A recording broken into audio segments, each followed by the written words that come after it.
Bianella had said that David broke his leg when he accidentally fell from the monkey bars, but there was one small problem with her story. The apartment playground had no monkey bars. When police go through the DCF reports, they also find several other inconsistencies.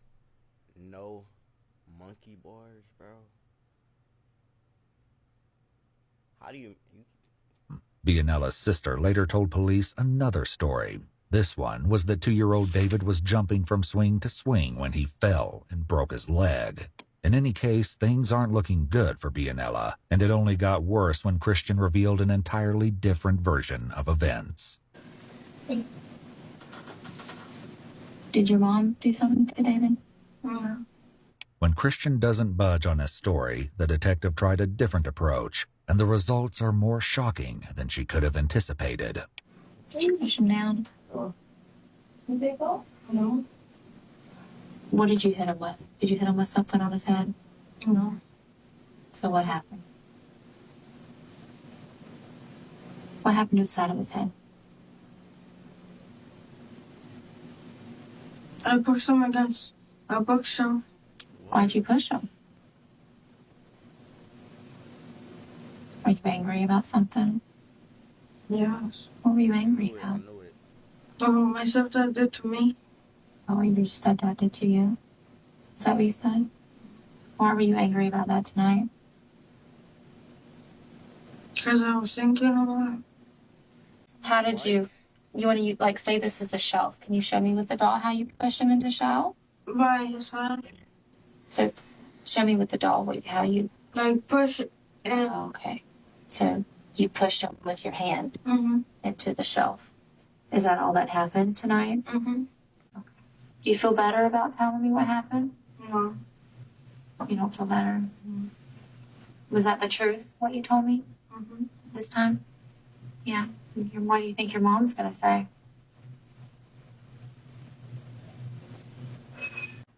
While there's at least one documented case of such violence that Bianella agrees to, other sources suggest that Christian may have endured his stepfather's alleged violence for as long as 5 years. Can I ask you a question? Why'd you push him twice?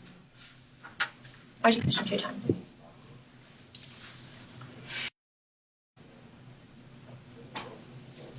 I don't know.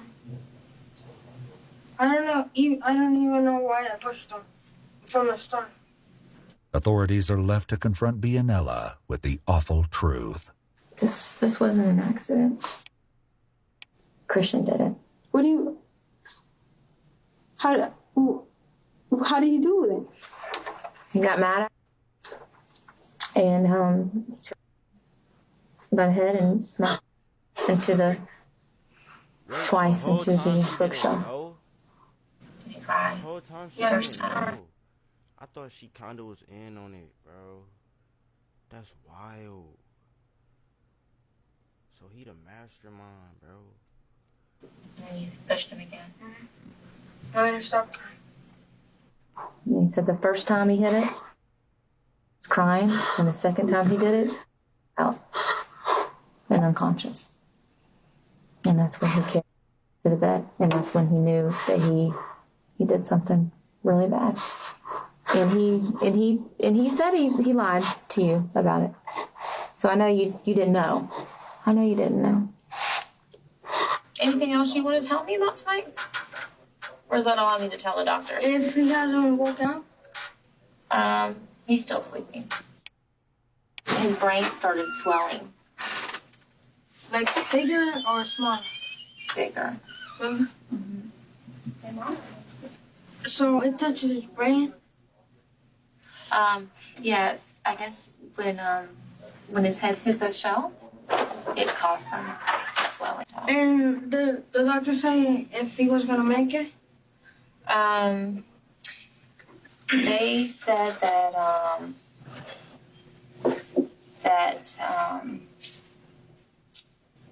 they're hoping that he's gonna wake up. But as soon as the detective leaves Christian alone, he says something horrid. David has to push twice. He got knocked out.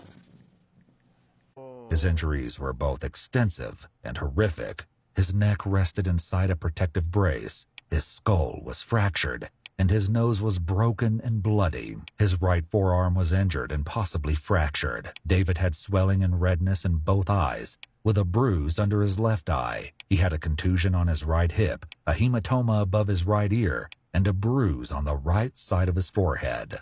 Hopeful that they may squeeze out any more lingering details, detectives encouraged Bianella to talk with Christian. At first, she refused, but they eventually convinced her to see him. Christian. Hey, buddy. I know you're tired, sweetie. You all right? Your mama wants to talk to you. You okay? A little wobbly? I know it's late, baby. If you could talk English, it'll be better. Okay?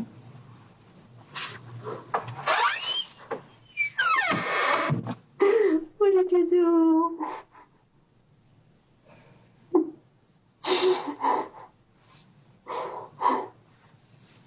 Tell me what you did.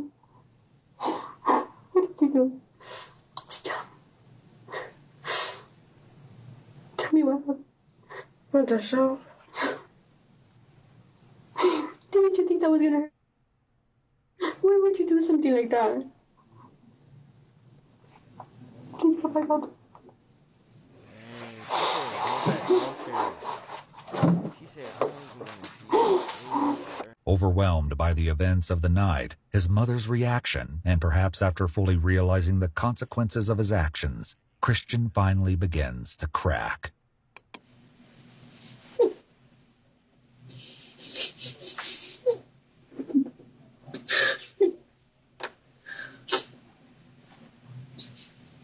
Even more devastating is the fact that if Bianella sought medical attention for David at the time of the incident, he might still be alive today.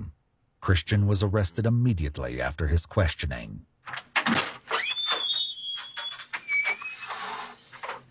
Time to go, buddy. You're done. You need to just stand up. I gotta put these on you. So I gotta put these on you. Bro, you're done. Get up, bro. You're done. Stand up for me. Bro. Put your hand back behind your back. He's just gonna go home and watch TV, bro. There you go. There you go. Tweaking, bro. Back here. All right, come on up. Let's go this way.